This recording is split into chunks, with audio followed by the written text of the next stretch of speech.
Foyer des jeunes de Gbemazo, village situé à une centaine de kilomètres de Séguéla.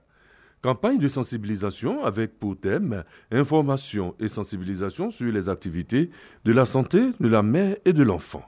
Selon Dr Yao Kwame Noël, médecin-chef du centre de santé de la localité, cette initiative fait suite à plusieurs constats dont les augmentations des décès maternels et infantiles, les consultations prénatales tardives ou insuffisantes, ainsi que la faible couverture vaccinale. Les femmes ont donc été formées aux notions de consultation prénatale, bilan sanguin, échographie et soins à l'aide des comprimés ou par la vaccination. Toutes choses pour inciter les femmes rurales à se rendre plus couramment à l'hôpital. Allez à l'hôpital, consulter, respecter les rendez-vous, respecter les examens de sang, les examens d'échographie, afin que grossesse là, ça puisse bien se passer, pour qu'après accouchement, bébé puis maman se porte bien. Un message bien perçu par les femmes bénéficiaires. Ce que le docteur nous a parlé, on a bien entendu. Maintenant, on va conseiller nos soeurs et nos frères pour les envoyer à l'hôpital pour qu'on soit en bonne santé. Avant Gbemazo, l'équipe médicale était à Konogo et à Karaba, deux autres villages de son aire sanitaire, pour la même activité de sensibilisation. Fonctionnel depuis 2017, le centre de santé de Gbemazo est l'un des mieux lotis du district sanitaire de Séguéla, avec un médecin, des infirmiers d'État, une ambulance et une maternité de 14 lits.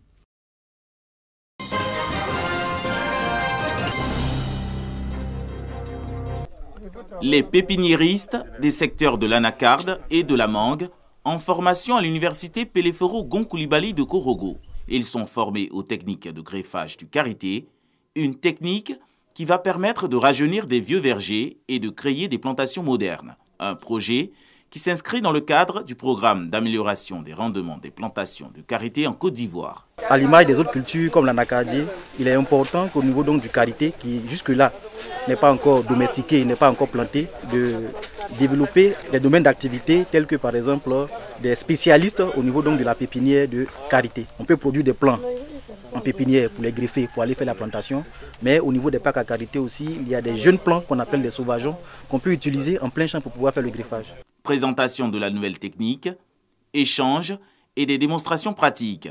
Sa mise en application sur le terrain pourra accroître le rendement de ces plantes dont le fruit transformé en beurre apporte des revenus aux femmes des localités du nord de la Côte d'Ivoire. Le bénéfice à attirer au sein de cette formation, c'est d'abord la connaissance du savoir du greffage du karité. Comme la demande en plan de karité est forte, nous espérons vraiment relever ce défi-là, de pouvoir fournir tout producteur de karité en pépinière. Maintenant que je connais beaucoup syllabes à karité, j'ai appris à greffer.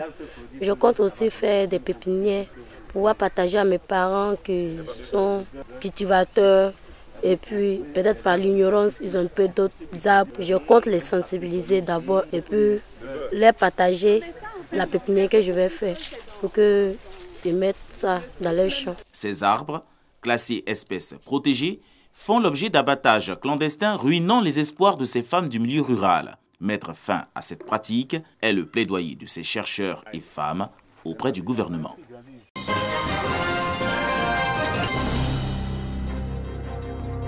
Nous devons vivre ensemble, partager l'amour, la paix, la cohésion sociale. 216 jeunes Ivoiriens issus de 108 départements du pays en formation à Korogo sur les valeurs relatives au civisme. C'est la toute première promotion du service national des jeunes, SNJ, constitué de jeunes volontaires. Pendant 2 mois, ils seront outillés sur les valeurs civiques et citoyennes, la connaissance des us et coutumes, également sur le respect des institutions et des personnes qui les incarnent et sur la promotion de la cohésion sociale. Nous prenons l'engagement ce jour de faire bon usage de tout ce que nous allons apprendre. Nous souhaitons que ce merveilleux projet s'étende à tous les jeunes Ivoiriens afin de favoriser davantage la culture de la paix, du civisme et de l'engagement communautaire en Côte d'Ivoire. Le service national des jeunes est un dispositif qui vise l'encadrement des jeunes leaders volontaires de 18 à 35 ans pour une durée de 12 mois. Pour le secrétariat d'État chargé du civisme, ce projet vise à apporter une réponse idoine à la problématique de l'incivisme et de la vulnérabilité des jeunes. Nous avons l'impérieux devoir d'apporter des réponses concrètes, intégrées et durables. C'est donc conscient de ces situations que le gouvernement, à travers la mise en œuvre effective du service national jeune en Côte d'Ivoire, qui contribuera, j'en suis persuadé, à l'avènement d'un Ivoirien nouveau ayant le pied dans la tradition et la tête dans la modernité. Après 2 mois en internat, ces jeunes de la première promotion du service national des jeunes retourneront dans leur département d'origine. Pendant 10 mois, ils seront mis en mission pour des travaux d'intérêt communautaire sous la supervision des préfets. Ils recevront des attestations, une reconnaissance de l'État à leur endroit pour leur engagement citoyen.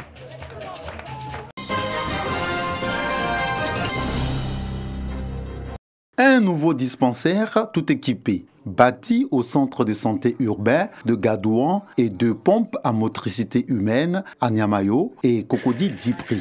Des infrastructures réalisées respectivement à 40 et 18 millions de francs CFA. Ce sont des actions sociales en faveur des populations de la sous-préfecture de Gadouan et de ces 2 villages menées par la société coopérative agricole Agrial avec ses partenaires. Objectif, renforcer les capacités d'accueil du centre de santé, améliorer les soins aux populations de ces localités et leur permettre d'accéder à l'eau potable. C'est la deuxième partie de ce que nous appelons une prime de durabilité que la coopérative a utilisée pour construire cette infrastructure sociale. Un honneur pour nous d'honorer cet engagement à œuvrer pour le bien-être de nos parents producteurs de cacao.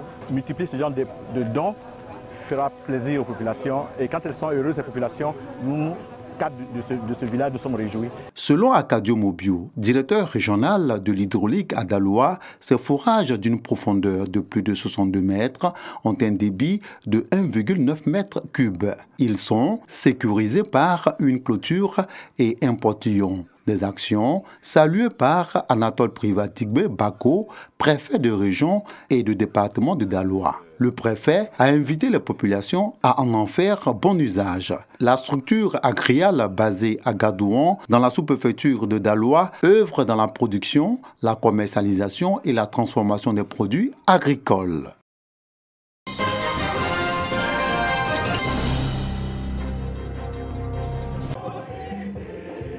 Cathédrale Saint-Jean-Baptiste de Korogo, la communauté catholique du Grand Nord en fête.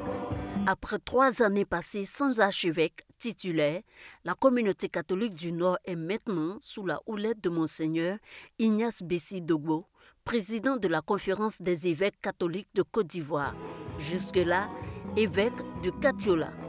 Il est intronisé archevêque métropolitain de Korogo par le nonce apostolique Paolo Borgio. Il prend donc officiellement les rênes de la province ecclésiastique de Korogo, qui comprend les diocèses de Korogo, de Katiola et d'Odiné.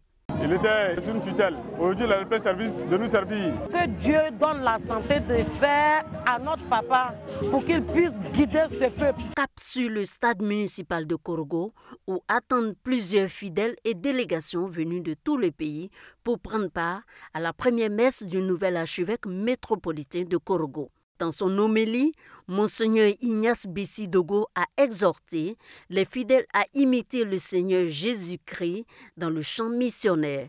La première mission, c'est vraiment à l'endroit des prêtres. Faire de telle sorte que les prêtres soient unis, stables et aiment leur archidiocèse et se donnent à fond dans l'évangélisation du grand peuple sénoufo et des peuples malinqués qui sont dans cette archidiocèse. Et lié à cela, il y a la pastorale des vocations. Il faut une pastorale des vocations assez forte pour qu'il y ait des prêtres. Et donc nous allons nous atteler à cela. Monseigneur Ignace Bessi Dogbo, âgé de 60 ans, a été nommé archevêque de Korogo le 3 janvier dernier par le pape François, après la rénonciation de Monseigneur Marie-Daniel Dadier en 2017 pour cause de maladie. Il devient le 3e archevêque de Korogo.